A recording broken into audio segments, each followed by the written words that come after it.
Anda semuanya, semoga tetap sehat walaupun di tengah masa pandemi seperti sekarang ini. Serangkaian berita menarik telah kami siapkan untuk Anda. Bersama saya, Camelia Kalista, inilah Unifans Breaking News.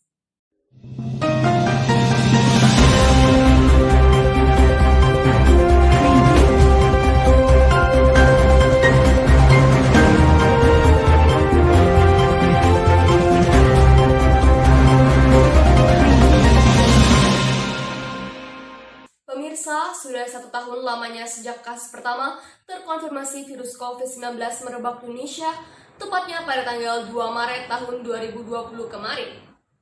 Hal ini tidak hanya menyebabkan krisis di bidang pemerintahan serta kesehatan pada masyarakat saja, namun pandemi COVID-19 ini juga secara nyata telah mengganggu aktivitas perekonomian nasional. Melalui perundingan bersama, pemerintah sepakat untuk menerapkan aturan pembatasan sosial berskala besar atau PSBB terhitung sejak April 2020 lalu. Hal tersebut kemudian berdampak luas dalam proses produksi, distribusi, dan kegiatan operasional lainnya yang pada akhirnya mengganggu kinerja produktivitas perekonomian.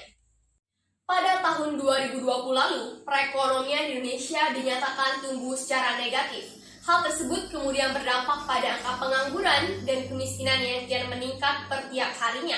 Tercatat pertumbuhan ekonomi Indonesia berada pada angka minus 3,49% pada kuartal ketiga tahun 2020.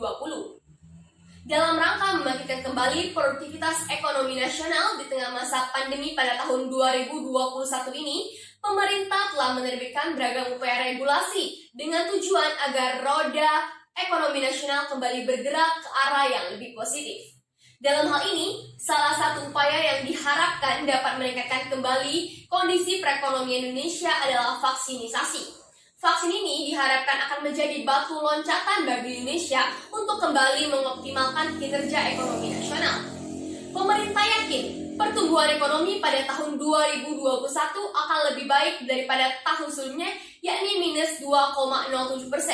Dalam berbagai kesempatan, Menteri mengatakan produk domestik bruto PDB tahun 2021 ada di kisaran angka 4,5% sampai 5,5%. Berdasarkan pemaparan tersebut, IMF pada tahun 2021 memperkirakan PDB Indonesia sebesar 4,8%, sementara Bank Dunia sebesar 4,4% dan ADW sebesar 4,5%. Hasil tersebut menjelaskan bahwa ada beberapa faktor yang membuat ekonomi tumbuh menjadi lebih baik daripada tahun 2020. Faktor tersebut diantaranya adalah yang pertama, penularan COVID-19 yang masih eskalatif baik di tingkat global maupun domestik.